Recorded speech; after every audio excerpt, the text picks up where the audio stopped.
Hi, welcome back to Module 6 of Straight Line Persuasion. Now, this is where it really gets good. We're going to have an introduction to the actual tactics of the straight line. And this is where you're going to learn literally how you take a sale and make it goal-oriented, how you take an influencing, a negotiation, whatever it might be, and know before you even start what your outcome is and have a very clear define how to get from here where you start to here, which is where you need to be.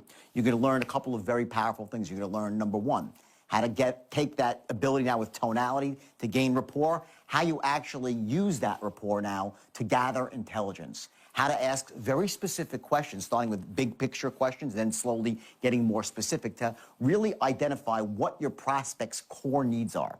See, once you know someone's needs, then you can really develop a strategy to address those needs versus being the hard-charging, pit bull salesman that just, wants to close, without having the empathy for what the client really wants. So you're going to learn something called the 3 10s. Now, these are the 3 things that have to line up in a moment in time, not forever, in one moment of time, to get someone to buy.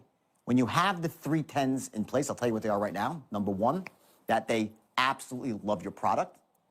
Number 2, they absolutely trust and connect with you. Number 3, that they trust and connect with your company. When those 3 elements line up in a single moment in time and you ask for the order, believe me, you will see magic happen. See, most of the time, what an influencer doesn't do is they leave one of those things out. And because of that, they keep banging their head against the wall, wondering why they're not getting the appropriate result or the preferred result, when actually they just simply left a very key element out of the equation. Now, sometimes you'll also find, you'll see this in the DVD, that you might have the 3 10s lined up, but there'll still be something holding the client back, the prospect back, from taking decisive action. That has to do with something called limiting buying beliefs. And what those are is they're unconscious wounds, so to speak, that exist within all human beings, including myself and including you. And these wounds actually give us that voice in the back of our head that says, don't take action, don't buy. And it might be something their mom told them when they were, this big, or it might be some bad experience they had in the past with another salesperson, something they read in the paper, saw on TV. And those limiting buying beliefs are these killers of closing. So what you're going to learn to do here, as you learn the basics of straight line technology, is to actually create that massive rapport instantly in the first few seconds, to use that rapport to gather intelligence that will help you then tailor your presentation and also tailor your offering to really suit your client's needs. Because ultimately, remember, what we're trying to do here is get people what they want, not just close a sale. We're looking to get people what they want and, most importantly, what they need. Then you're going to learn how to create the 3 10s elegantly and effectively, and you're going to learn to get them into one distinct moment of time. This sort of spot where people are just saying, wow, they know they should buy, they want to buy, and if there's a buying belief holding them back, you can learn to squash that using some very powerful language patterns. So this is it. This is the point, really, where it all starts to come together, where you're going to learn to take the earlier lessons of prospecting, tonality, and you're going to apply some structure to it to actually take the client from A to Z in a step-by-step, move-by-move formula. And remember, keep that action book out, take notes. If you have any questions, you can always press the rewind button and look at something again. And remember, anything in the past, any situations where you couldn't influence somebody, you couldn't persuade, those things are going to melt away once you really master the art of straight line technology. So go for it. Keep your eye on the video, DVD, and I'll see you soon.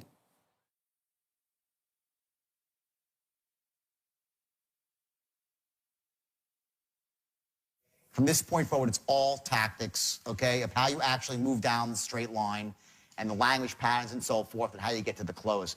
But I'll give you a really brief background of how the straight line came to be. And what happened was I hit on a couple of things simultaneously. First was the actual straight line itself, which was the ability to take a sale and break it down to a very logical path along the straight line, okay? Just take this for what it's worth right now, okay? Just imagine a sale being a straight line. When you open up the sale, the second the word comes out of your mouth, you're here. This is your open, okay? And the close is right here, when you get the person's information. and they say they're buying. That's the close, okay? The shortest distance between any 2 points is what? A straight line, okay? This is your perfect positioning from start to finish. Now, we all know that in the real world, it doesn't go this way. So we have what we call boundaries, healthy boundaries that go off the straight line. And they're very powerful. They're helpful. You have a boundary above the line, and you have a boundary below the line.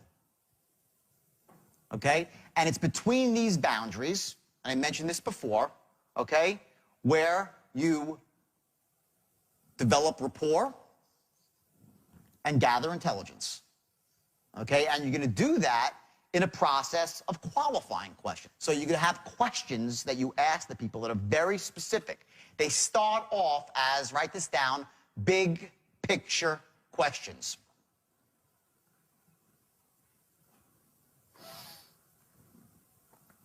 And then slowly you whittle down to specific questions. You're looking to gather massive amounts of intelligence from this person in a way that's not annoying, in a way that builds rapport, in a way that empowers them. You ask a question one way, I ask it another way. We get completely different answers from the person and completely different emotional responses. If I'm looking to qualify a person for money, let's say in the stock market, for instance, okay? And I want to say, you know, how much you trading with right now? You know? I could say to someone, how much you trading with right now? He'll say, none of your damn business. How much you trading with right now? You know, Inspector General. How much you trading with right now, right? People don't want that. Say, how much you trading with right now? Just, you know, by the way, out of curiosity, how much you trading with right now? Totally different response you will get by asking the questions in an offhanded manner. Totally different. Now, what I was talking to him before, I was mentioning about people send me, I get emails all the time, 2 or 3 a day, about people that are using the straight line. These are ex-Stratonites, people that worked for me, and they got scripts, and they, you know, somehow took part of the system, and they're using it. They're doing great. And they're always really nice, warm letters. It changed my life.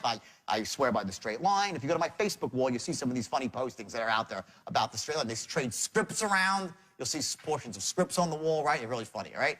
Anyway, invariably, when I get someone that really wants to talk to me about the straight line, they'll start sending me more and more stuff. Can you help me? You know, what do you think of this? And they'll send me a thing saying, after the first close, and the person doesn't buy, they'll ask a question, like saying, well, let me ask you a question. They'll say, money aside, does the idea make sense to you? Like, forget about, let's say we're talking about credit repair, right?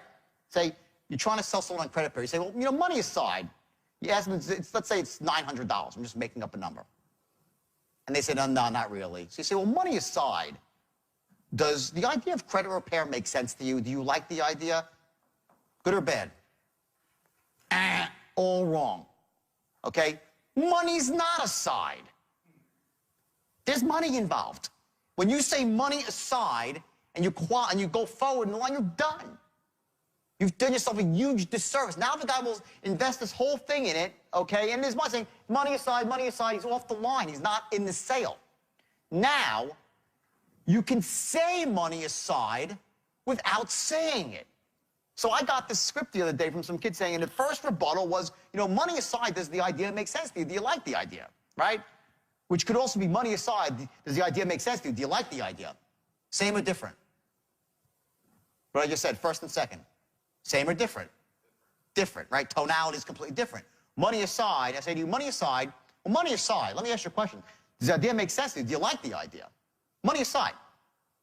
We're not friends here, we're adversaries, because I know you don't want to pay, we're not on the same page here. That's the tonality when you're talking like that. So I say to you, well, let me ask you a question. Does the idea make sense to you? Do you like, you know, you said no, fine. Well, let me ask you a question, though. Like, does the idea make sense to you? Do you like the idea? I don't get it. What's wrong with you? Another tonality. That's also wrong. If you want to take somebody who said no and whatever balked at the price, okay, and the first thing, and I'm jumping forward here for a second, I'll get back to the front, but if you're going to ask somebody, does the idea make sense to you? Do you like the idea? Implicit in your tone is that money is set aside. You don't have to say it. If I say to you, and I say, ba, ba, ba, ba, ba, pick up, sign up for the program, it's $1,000. Fair enough? The guy says, well, let me think about it. So I say, money aside, let me ask you a question.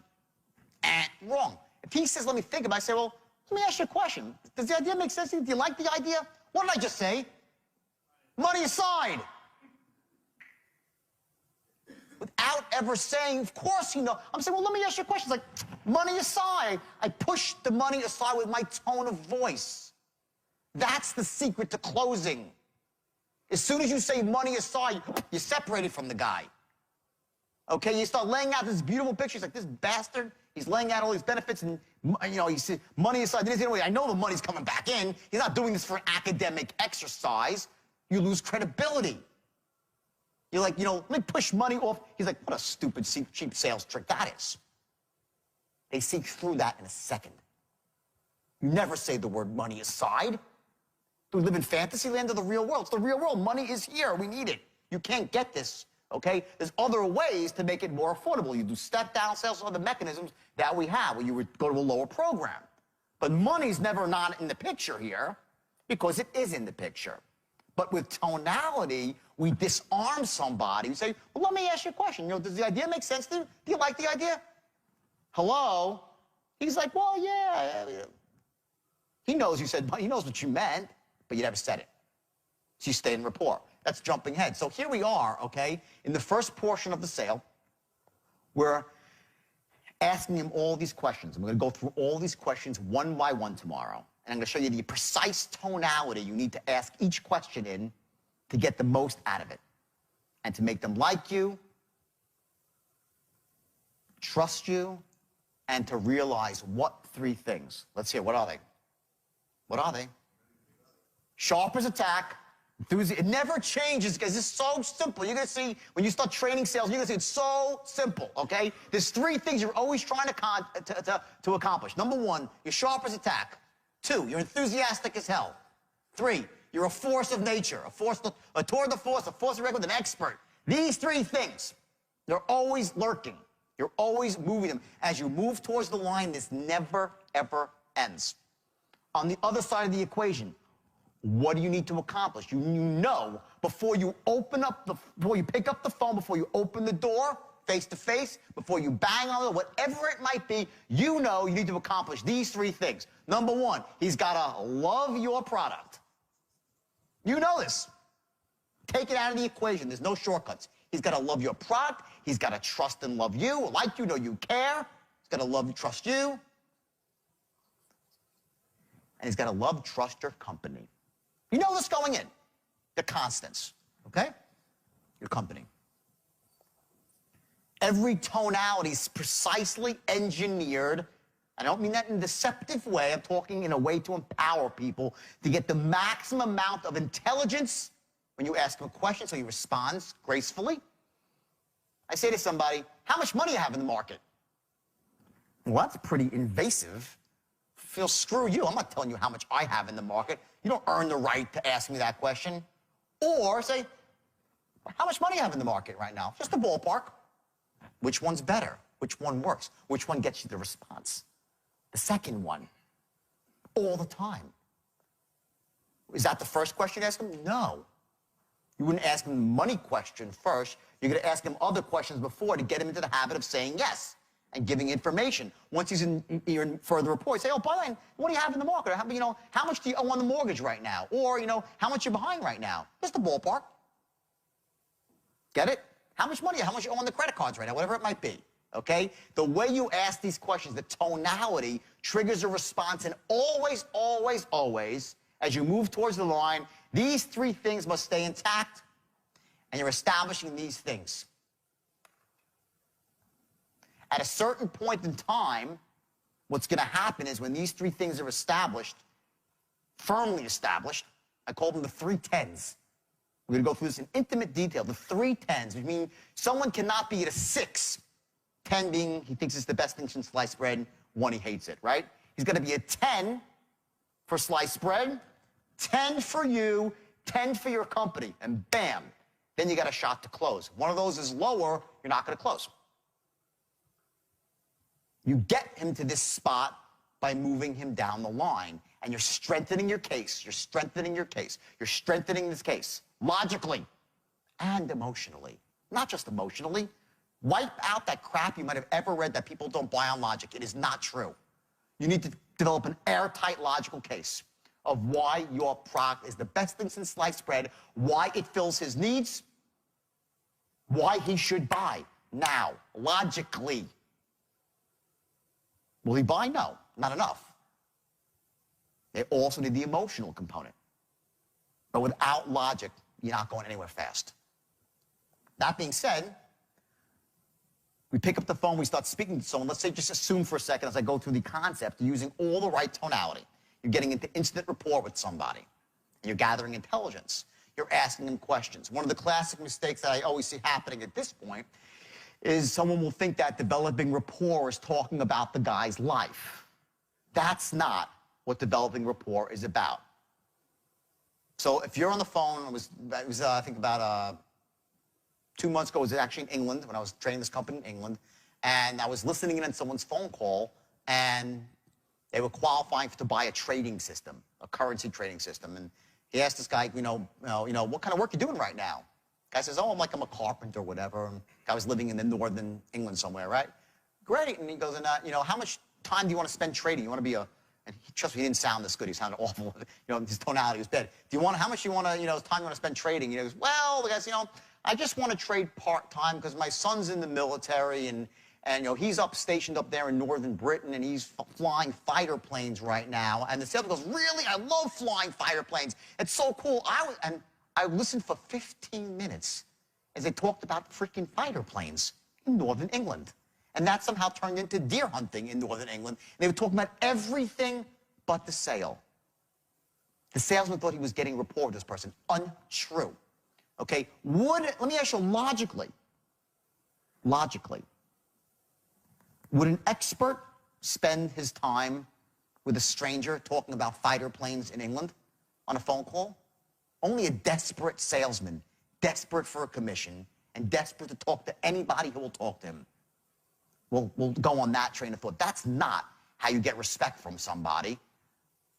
Okay? What happens is this. As you ask your qualifying questions, you're moving down the line, and you're moving down the line, and you're moving down the line. Forget how far I'm moving right now. Okay? I'm going to move far because I want to show you a visual. You're moving down the line. You're asking questions. You're looking for information to find out if he's qualified, meaning if he can afford your product and he should buy your product. It's in his best interest. If he shouldn't buy, what will you do? Either A, direct him to a place where he can get what he wants. If you can't do that, you just hang up the call very nicely, have a nice day. You're not going to pressure this person into buying if he shouldn't buy or can't afford to buy. Especially if you can't afford to buy because you're wasting your time because you're going to bang in your head saying, why isn't he buying? He can't afford it. Okay? As you're moving down the line, if the person's not giving you the intelligence that you need, and he tries to go off the line far, far, far, okay, you get to here. This is as far as you will let the sale go off the line. You're going to stop him, and you're going to redirect him back to the line and get him back into the sale. You're not going to go off into Pluto. You're going to control the sale. Now, you cannot interrupt somebody while they're talking. That's bad. So how do you stop someone? It's very simple. You wait until they're done with their little speech they give you, and you very quickly say, oh, my God, that's so great. And by the way, boom, how much money you have in the market right now? It's really simple. But here's the trick. It's tonality that carries the day. He starts rambling, like, I don't care about that shit in the countryside. How much you have in the market? He'll say, what an asshole. The salesman doesn't like me, care about my needs. But if someone said to me, talking about the stuff in the countryside, I'm saying, oh, wow, it's really great. No, I know, I love the countryside. By the way, so you're looking 3 hours a day, right? He'd say, yeah, and he's back on the line. It's that simple. This is not complicated. Let me tell you something. I believe simple is good. Complicating is interesting. Doesn't work. Simple works. That's why anyone can embrace the system here. Simple works. This is really, really simple. All you're going to do is you're going to stop him and use very powerful tonality, I'll show you what it is when we get to it, to carry the day, to bring him back to the line, to get the intelligence and move forward. Every time the guy tries to go off the line, he's going to go, he's going to go, he's going to go, you're going to stop him, turn him back to the sale, using tonality to carry the day. And with your tonality, implicit in your tonality, write this down. He knows, number one, that you care. He has to know that you care. B, that you're interested in his life. That you are interested. Not that I don't give a crap about that, but time is money. And since I am sharp as a tack, enthusiastic as hell, and a force to reckon with an expert, I honestly, I'd love to talk. After we close, one day we can go out for drinks. Not now. Not while I'm qualifying you. People will say to me, well, Jordan, you know, people just ramble. And how do you stop that? I'm like, they don't ramble when they speak to me because they know better. Because they know what? It's all back to the same crap. Because they know I'm sharp as a tack, enthusiastic, I'm an expert. You get that? And when was that established? In the first 4 seconds. And reinforced every step of the way.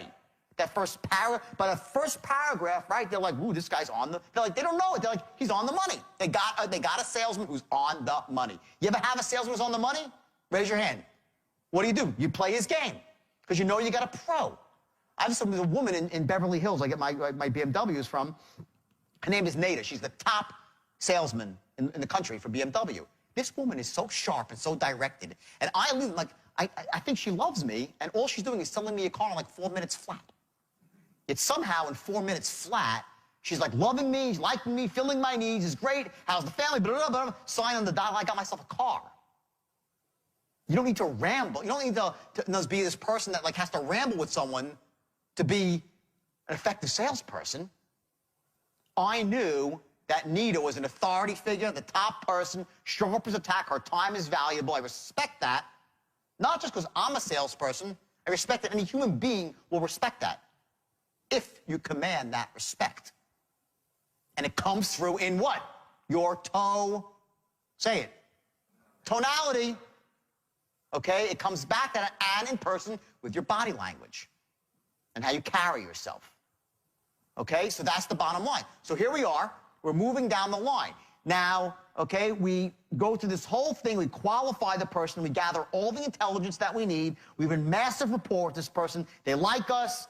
Maybe there's a laugh or two. They know we care. They don't know why. It's all mostly unconscious. They're happy to be on the call. You brighten their otherwise uncheery day, right? You enter most people's world. Remember, most people at any given moment are in a disempowered state. Most people live in disempowered states. When you come in with a positive state, you brighten their day. If you come in a disempowered state, who needs this guy? I got enough misery in my life without this salesperson. When someone comes in, boom, cheerful, upbeat, how you doing? They're like, okay, they're up a little bit. Just that much is all you need to get in the door to prove that you're those 3 things. I'll tell you a story. I was getting health insurance, life insurance. This is a great story. Before I left for Australia, the last time I was going, it's like 7, 8 months ago. And I made the fatal mistake of trying to get it over the internet. And I filled out this whole application, which generated a phone call from some woman who was the driest human being on the planet. She was 20, 21 years old by the sound of her. And she started asking me qualifying questions for life insurance, right? So she starts off, your name, your social security number, what day you were born, blah, blah, blah, blah, blah, right? Now starts the real question. She's like, you know, what do you do for a living? I said, well, I'm an author and a public speaker. Okay, check that. She goes, have you ever flown any planes before, aircraft? I'm like, yeah, actually, I'm helicopters. Haven't flown in 10 years, though. Just helicopters, 10 years, haven't flown. She goes, so that's a yes? I said, yeah. Now, remember, it's the driest tone in the world. Just, is that a yes? I'm like, yes. She goes, okay, have you ever flown any fixed-wing aircraft? I'm like, no, just helicopters. She goes, so the answer is no. She goes, no. She goes, have you ever flown a crop duster? I'm like, no. I've never flown, only a helicopter. She goes, no crop duster, no. Okay. Have you ever flown for the news, reporting for the news? I'm like, what are you talking? I said, now, I'm in a rush, by the way. It was the day before I was leaving, and I'm starting to get pissed. okay? And I'm supposed to be a master of state management. I'm losing my state, and I'm getting pissed off, right? Okay, then she goes, have you ever flown for the military? I'm like, no, I flew a helicopter for pleasure. I pushed her off the side of my yacht because I was high on drugs. You happy? That's it. I get a bit of silence. She goes, so the answer is no? I'm like, no. She goes, have you ever flown? No. She goes, have you ever flown? No. She goes, mister, unless you asked, I can hear the full question. I cannot take a no.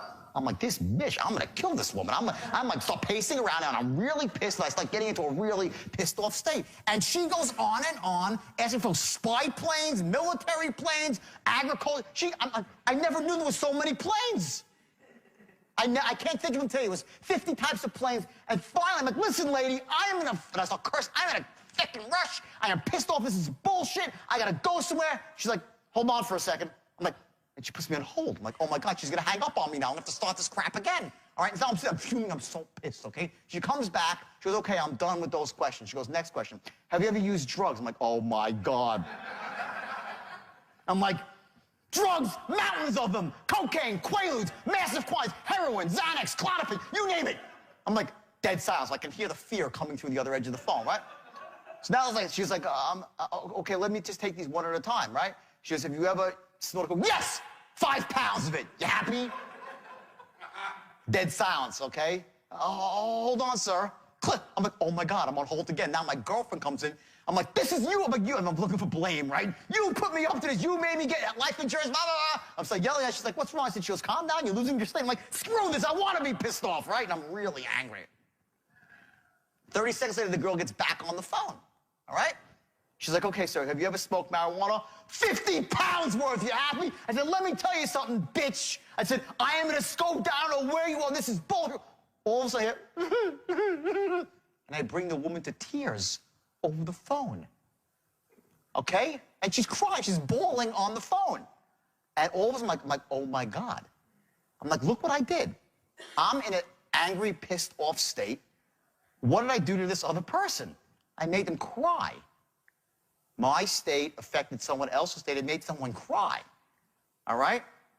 I'm like, geez, I'm supposed to be teaching this. That was on a tour, and that was like a self-development tour. I'm like, oh my God, all right? So I said, stop. And I said, listen, I'm so sorry. I said, I'm so sorry. I said, listen, I'm leaving somewhere, and I'm just really uptight. It's not your fault. I said, listen, let me tell you a little bit about myself. And I started telling her my story. And 3 minutes later, she's laughing hysterically. I'm like, let's just go through this together. And I fill out the whole application, right? And so on and so forth. The point is this. When you're in an angry, pissed off state, you hurt everybody around you. When you're in a positive, pumped up state, enthusiastic, sharp, you make everyone around you go up to another level. As a salesperson, when you pop that first pop out of your mouth, and the way you carry yourself on the phone, when I say carry, I mean on the phone, the way you carry yourself and the mental image you create about yourself to the other person rules the day. And if you're in person, same thing with body language. It's hugely important. So when people say to me, well, you know, people ramble because it's you. That's just your story that the old people ramble. That's not a truth. People that are disempowered, they blame, blame, blame, blame, blame. They justify, justify, justify, justify. They complain, they complain, they complain. And remember what you do when you complain? What are you doing? You're focusing on all the crap in your life, and you become a crap magnet. They say, why is my life so crappy? Because you're focusing on the crap. It expands and it comes to you. So simple. Yet so few people do the right thing and focus on the positive, the solution. So my point is this. When you pick up that phone and I say you're going to pop out, hey, John, how's it going today? There's a reason why. You're looking to raise up the other person's state into one of happiness, positive. They don't know why they're happy to speak to you. Does it work all the time? No. No. But we live in a game of percentages, right? Closing X percent. Each little notch you make that raises you up, it starts to build and build and build. Before you know it, it's a snowball effect. Plus, you feel a lot better about yourself every moment of the day. If you're going out there raising people's states versus trying to knock them down and rip their eyeballs out, there's a different way you live and look to yourself, okay? So you go through all these questions, and you ask them like 10, sometimes 15 questions. It's fine. The more intelligence, the better. You're gathering, identifying needs, like that old, like the new sales model that says it's all about identity. Yes, you're doing all that, but you're saying it's closing. all done to move towards the close. So after you're done with that, then you give the presentation. You give your first presentation, okay, there's a transition, okay? And here is your transition. And it's, again, really, really simple, because this is all really, really simple. The transition is after you've asked your last qualifying question, you're going to say this no matter what, unless it's not true. But if they fall into the category where they should be buying your product, you're going to say, well, let me say this. Based on everything that you just told me, this is a perfect fit for you. Boom, and you're into your presentation. That's it. That's the language pattern. It's so simple. Don't change it. It works. Works all the time. Not 99% of the time. If people say no, they were never interested. It works. That's your transition to the main body of the script. Well, let me say this. Based on everything you've just told me, this seems like a perfect fit for you. And what you're doing is you're giving a presentation, moving him down the line, right? You've asked him questions, right? You've gone off the line a bit. You've gone up, you've gone down, but the whole way you've moved forward on the line, right? And you get to the point and you say, okay, let me tell you how easy it is to get started. It's a question of your name, some basic information, credit card number, the product arrives in 3 days, and believe me, you won't be sorry. Sound fair enough? Obviously, you wouldn't say it like that, but that's where you are in the sale. Where are you on the line? Anyone want to raise it? Anyone take a guess? Where are you on the line? Who thinks I'm here? Raise your hand. Anybody? Who thinks I'm here? Okay, here, okay, good. Who thinks I'm here? Okay, who thinks I'm here? Okay, who thinks I'm here? Okay, they're right. All this, believe it or not, and the reason I move forward is just to show you a visual. That's why I said it's not really that. All of that first no, let the games begin. That's when the sale starts. When they say no. You must reframe it as a salesperson. The sale doesn't begin until they say no the first time. Any monkey can read off a script to someone who's in that ultra-high 20% of buyers that's just so committed to buy, they're going to buy instantly. Well, you know, what do you pay a salesman like that? Minimum wage, it's called. They stand at the checkout line at 7-Eleven, and they do their salespeople too. I'll sell you a donut. Yeah, 35 cents. Here you go. Thank you. No pressure. You want to sell like that, transactional selling, then do that. $7 an hour, maybe even less in this city. That's selling, but influencing, right? Real selling, persuading, whatever you want to call it, doesn't work that way. It starts when they say no. Once you figure that out, everything changes because you realize, okay, and let's say you're over here, okay, and you say, believe me, you will not be sorry. Sound fair enough? They say, yeah, great. Let me think about it. Not interested. Let me talk to my wife. I'm busy. Can you call back? Not a good time right now. But the truth is, you want to know the best way to answer an objection? Answer before they ask it. Anticipate it. I'm going to show you how to do that. The straight line, you'll be anticipating all objections and looping and knocking out their objections before they even bring them up. Secondly, you're going to be knocking out their buying beliefs that limit them before they bring them up. He's never going to tell you, I'm not buying because my mommy told me not to buy from strangers. But that's what holds most people back. In truth, not to trust salespeople, not to do business with those people that we don't know, all that stuff. You're going to knock all that stuff out. He's not going to tell you, well, I'm running a mental calculation right now, and I sense that if I make this decision, there's a good chance I might feel more pain in the future than pleasure. He's not going to say that, but you know that's the truth. You know it's the truth.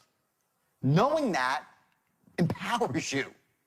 So as you move down the line, you're going to knock that out with a language pattern that addresses that very thing. Ultimately, it gets to the point where you're going on and on down the line, and what's happening is very simple. Like I said before, he's got the positives here, he's got the negatives here. And you chip away as you move down the line, you're pouring on positives, right? You're pouring on positives, okay? Pouring on positives. Sometimes it's knocking out negatives, gets lighter, right? Knocking out negatives, okay?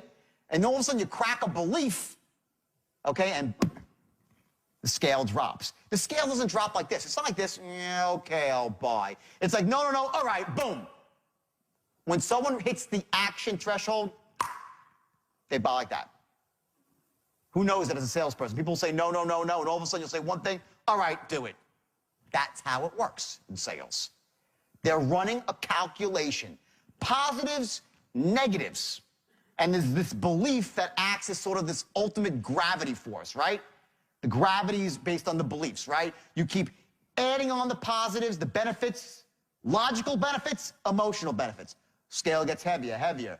Not moving yet, right? You start knocking away, okay, things that are holding them back, objections. Still not moving. All of a sudden, that one thing, it's either logic or emotion, it could be anything.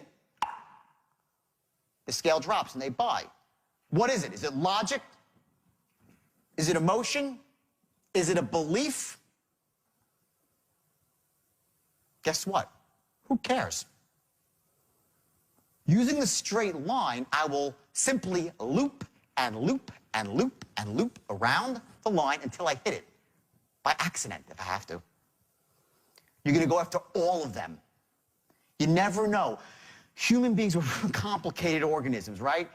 Getting someone to buy that doesn't want to buy, to influence someone that doesn't want to be influenced, to persuade someone that doesn't want to be persuaded, right? Imagine their mind as like a very high-tech combination lock. 3 turns to the left to 32, 4 turns to the right at 16. I think I got it backwards, but it doesn't really matter, okay? Click, one thing opens. Click, click, and you can't, all of a sudden, well, then click, and the safe opens and they buy. What you're doing as you go down the straight line is you're picking the lock for what their buying strategy is. Everybody has a buying strategy, and it's different. What makes me buy something is different than you. It's just different. We're similar creatures, but we have our unique elements to us based on our beliefs that have formed since we're this big. From the times our mommy, you know, spoon-fed us apples, my mommy told me that the only noble way to wealth was to become a doctor. Guess what? I almost went to med school. I actually went to dental school. I went to dental school not because I wanted to be a dentist, because my mom inserted a belief, righteously, meaning to help me, that the only noble way to wealth is to be a physician. I was like, well, screw that. I'm not going to 13 years of medical school. That's crazy, between residency and specialty, right? I said, well, if I'm a dentist, I'll still be Dr. Belfort. She'll be happy, I'll be happy, and dentists get rich. That's how my mind worked. I rationalized the whole thing out, not verbally, but I really did. When I look back at it, that's what happened. So I go to dental school, and I walk in, there's 105 dental students on the first day of orientation, and they're all sitting there looking all chipper and everything in an auditorium. The dean is standing up on a stage like this. He's got gray hair. He looks very dental, the guy, you know, white jacket. He's like a dentist, you know, very official. And he starts talking, you know, to welcome you all to the Baltimore College of Dental Surgery. You should be very happy. It's a great career you've chosen. You've worked hard to get here. You're going to be a pillar of the community and blah, blah, blah. I'm like, oh, okay, great. And I'm looking around. Everyone's like nodding expectantly. And then he goes, let me say this. The golden age of dentistry is over. If you're here to make a lot of money, you're probably in the wrong place. I'm like, what the fuck? I'm in the wrong place. I'm like, oh, my God. And I got up on the first day, and I walked out. Never came back to dental school. I dropped the first day dental school dropout, okay? Now, of course, I couldn't bear to tell my mother that, so I hid down in Maryland for like 4 months. She called me, how's school? Oh, it's really good. I'm doing great. I was working out all day, running, jogging, going out at night. And then the money ran out because I made a lot of money as a kid selling ices on the beach. I always had a lot of money. Hustling, selling ices, blanket to blanket to blanket, chipwiches, fudgicles, Italian ices. Made a lot of money and sustained myself through the year. When the money ran out, I came back up north to my house, and I sat down with my parents and said, I want to be a salesman. They're like, what? It was like the slimiest thing on earth. That's my parents were. I love them to death, and they're really wealthy now, thanks, because when I made money, my dad worked for me, and I made him very wealthy. They live a very nice life, still in the same 2-bedroom apartment I grew up with. It's like the Wonder Years, my house. I go back to the furniture's the same in 1960. It's unbelievable, my parents. Salt of the earth people. You know, they live very not frugally, but very, modestly.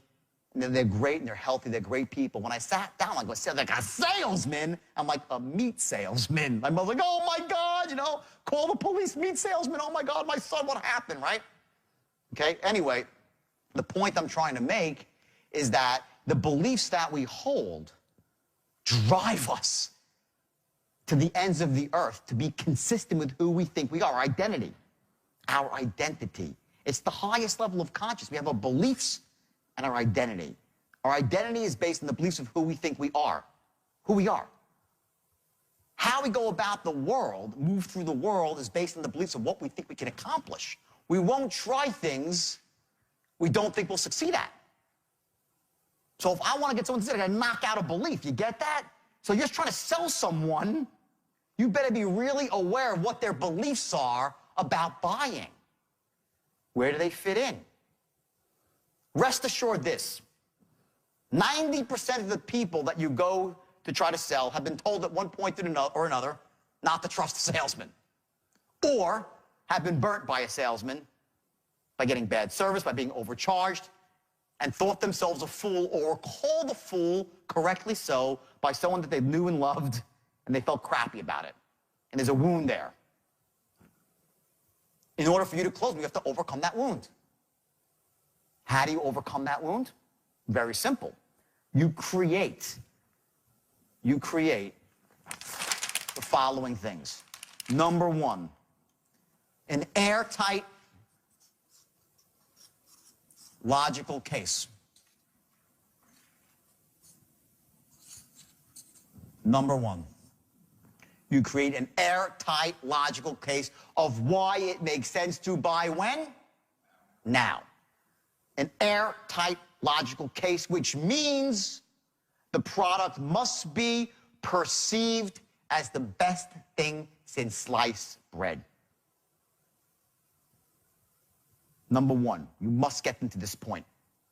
If you get them to this point, you've gone far. It's not always easy, especially when you're front-loading your scripts. If you go out and have a script, a sales script, and it's all about the great stuff in the first couple of minutes of the script, you have a problem. Because what happens is that you've shot your best load out there, the cannon, boom, right? You shot your cannon off with your best stuff, and they say no, having nothing to do with your product at all. There's other reasons why they're saying no, but you got no powder left. Your best powder is not there. Here's the goal. Write this down. Leave your powder dry. Do not give them all the great stuff about your product all up front. Because once they say no based on that, they have to remain consistent with the no. Better, you should leave some stuff out, the really great stuff, so when they say no, you're like, oh, you said no, but now let me tell you something else, and we'll switch that. You get it? You can't say all this to them, but they know it. People are smart. We're logical creatures and we're emotional creatures. Both must be in place. So you must create an airtight logical case. Secondly, you must create an airtight emotional case.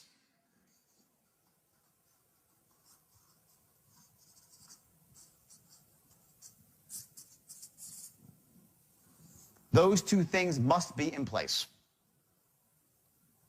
Third, you must crack through all their limiting buying beliefs. Crack limiting beliefs.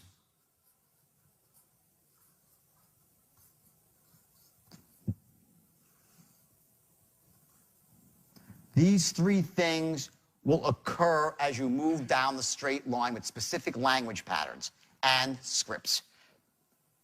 Scripts, and they're all going to be ethical and honest. Do not lie in your scripts. Do not exaggerate in your scripts. You don't have to.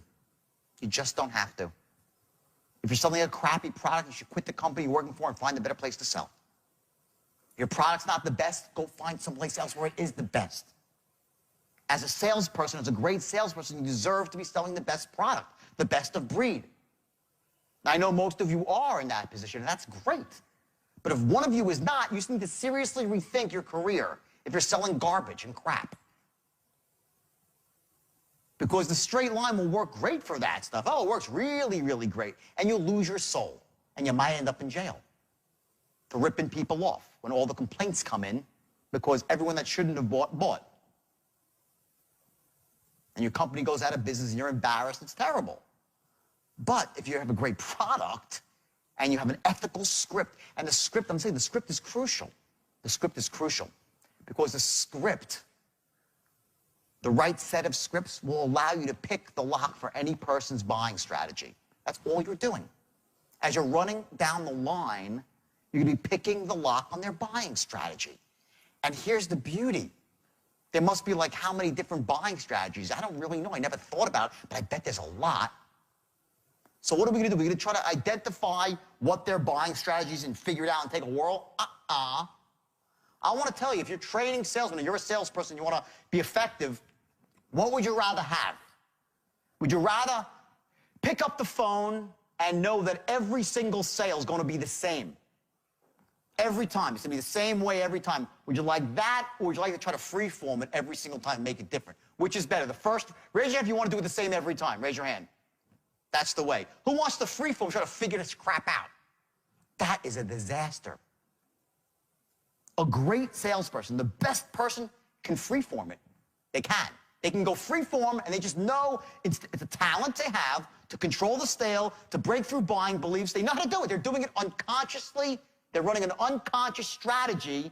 They're running a straight line without knowing it. That's all the straight line is. It's how you sell. It's how you sell. It's no magic to it.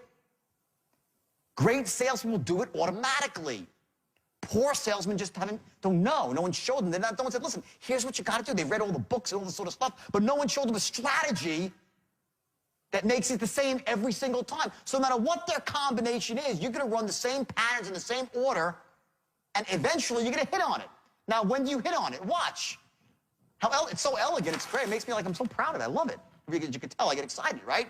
It's so elegant because here's what happens. If this is the open and this is the close, okay? Some people, you're going to hit their combination earlier and they'll close here. Other people, you're going to hit it later with another language pattern and they'll close here. But either way, you're always moving down the line. If you move all the way down the line, either two things, either they buy or they don't buy, right? But what happens is this. You've ran every possible combination to pick the lock. You close everyone who's closable. And why didn't they buy? Remember what I said in the beginning?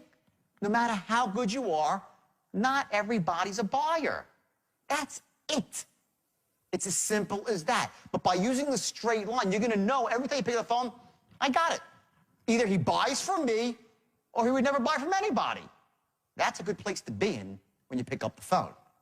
Not like, I hope I can figure out what to say with this guy. Well, hope he doesn't give me that one objection I hate about his mother. Hope he doesn't bring up his wife. Ooh, the wife. I hate the wife objection. That's the worst one. Oh, let me think about it. It's just around the corner. Okay? Here's what I say. Okay? Tell me that you don't like my product, and I'll argue with you to the death about it. I'll argue. Logically, I'll argue with you to the death about my product. I know I'm right. Right? Tell me you don't like me, and I'll try to convince you to like me and say, what did I do wrong? I'll figure it out. We'll have a talk about that. Tell me you don't like my company. I'll defend my company and resell you on my company, try to make you see the way. Tell me all those stuff and I will respect you. Just don't tell me you want to think about it, because that's crap. That's the one that's crap. Don't just tell me, I don't know, let me think about it. That's what I don't respect. Now, people say it all the time, yeah, great. You can say, I don't respect you. How dare you? No, you don't say that. What I'm saying is that at the end of the day, if someone just says to you, listen, I don't like your product, I respect the fact that you didn't buy. I get it. I respect that. I can respect that.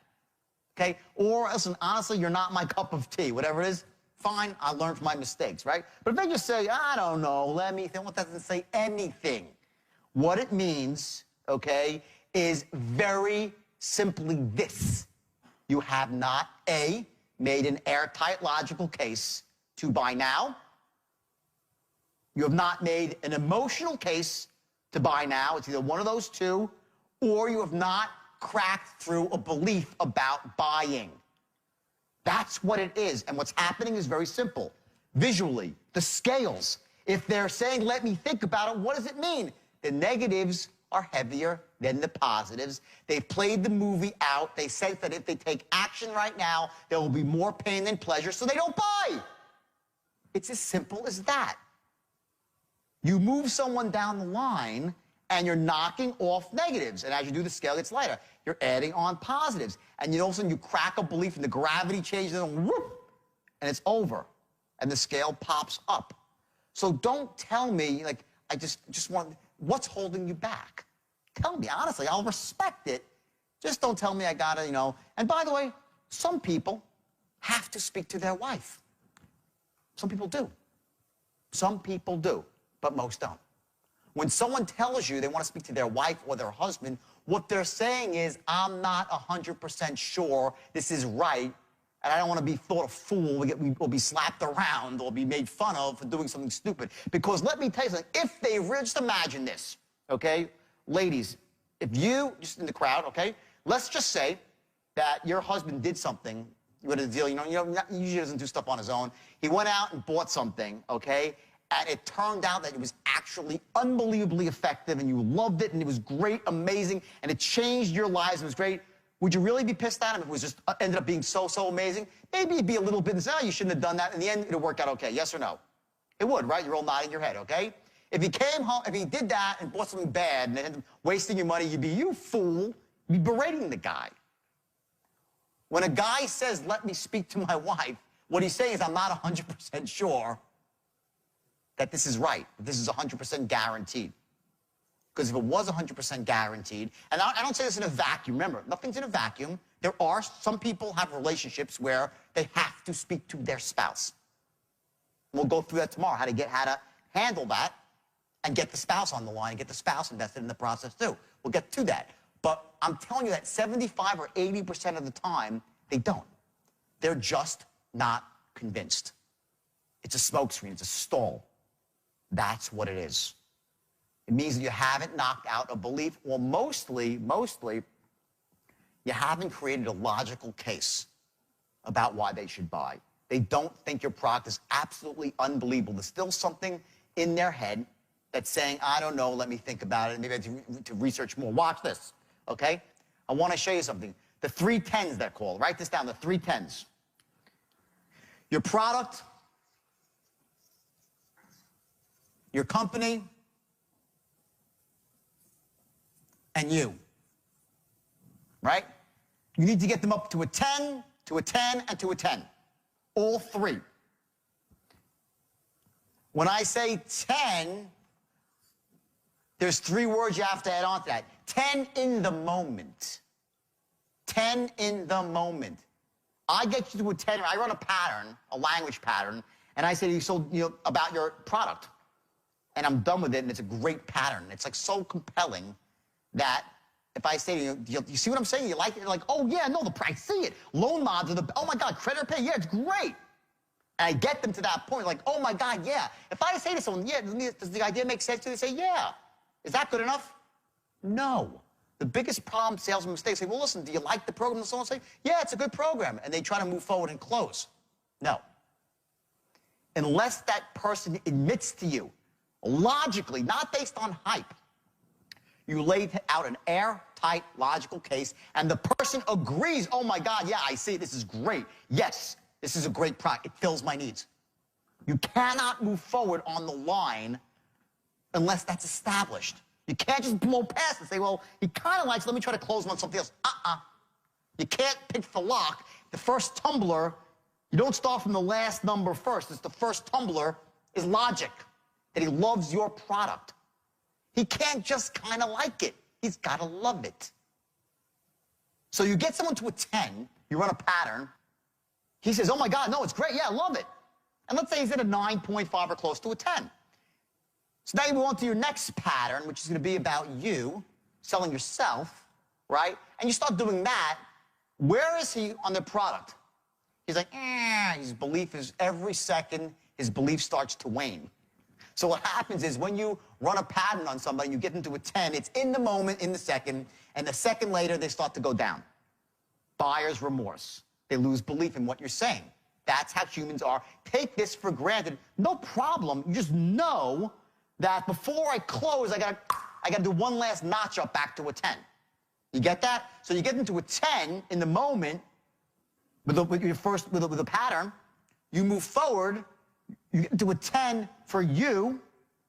You get into a 10 for your company. All three things have been established.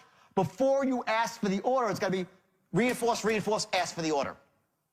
Reinforce, reinforce, ask for the order. You bring them up to a 10 again in the moment, a 10 again in the moment, bam. You let all three line up, and you ask for the order. Calmly, not like ask for the order, it's ask for the order. Calmly and elegantly, with compassion and a tone that says that you care. That's a pattern, a closing pattern. Now, usually they don't close in the first pattern, but what's happening is a box is forming. It's a logic box and an emotion box. And what happens is they start saying, well, you know, wow, too bad. I really wish I wasn't told when I was 5 that not to buy from sales. I'd love to buy from this one. He's sharp as a tack, enthusiastic. He seems so honest. He's trustworthy. Wow, what a great product he has. Too bad I can't buy. I don't want to be thought of as being fool. That's a belief holding. He's not saying that, but trust me, it's happening at a deep unconscious level, or else he'd be buying. Think about it. Why, if someone says they love your product, they love and trust you, they love and trust your company, and they're still not buying it, why? Something's holding them back. It's either money or a belief. And talking to a wife is a belief. They have a belief in their heart. They need to talk to someone else to say yes. It's a belief. So what happens now, this is now earlier on, this is in the straight line, you're now in the closing part, that's your first pattern. Your next pattern, okay, is gonna run to his thoughts, his beliefs. You start busting beliefs, making him play movies out in his head without him really knowing it. Not to manipulate, again, I caution you, please, ethics, ethics, ethics, ethics, ethics. Only get people to buy who should be buying. Help them, motivate them to take action when they should. Please, use this to empower people to make good decisions. Don't manipulate them. But what's going to happen is you're going to run a pattern that's going to cause them to play out movies, and they're going to realize that their belief is crazy. They're not even going to realize. You're going to create scenarios where the downside is played out and it's minimal. The upside's huge. They see themselves being loved and revered by all. And then what do? Do you ask for the order? No. You run the 3 10s again. 10, 10, 10. Boom. Ask for the order. 3 turns to the right. Now another combination. You get it? Now that might have been one belief you knocked out, but maybe it's another. So what do? Very simple. You'll loop back again. Okay, you're in a different pattern.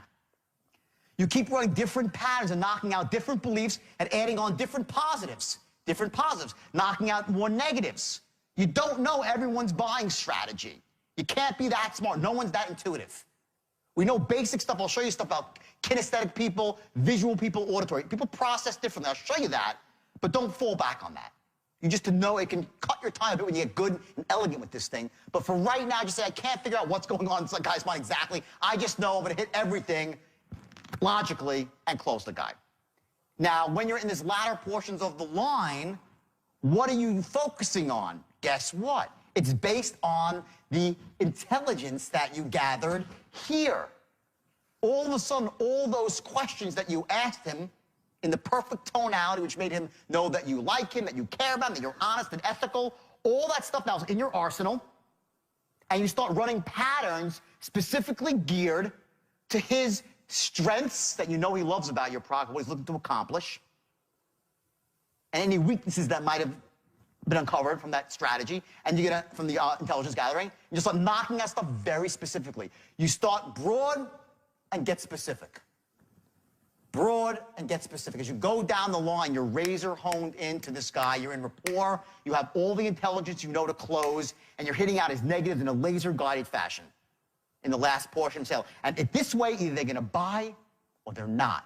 But what you're going to know is that you closed everybody who was closable.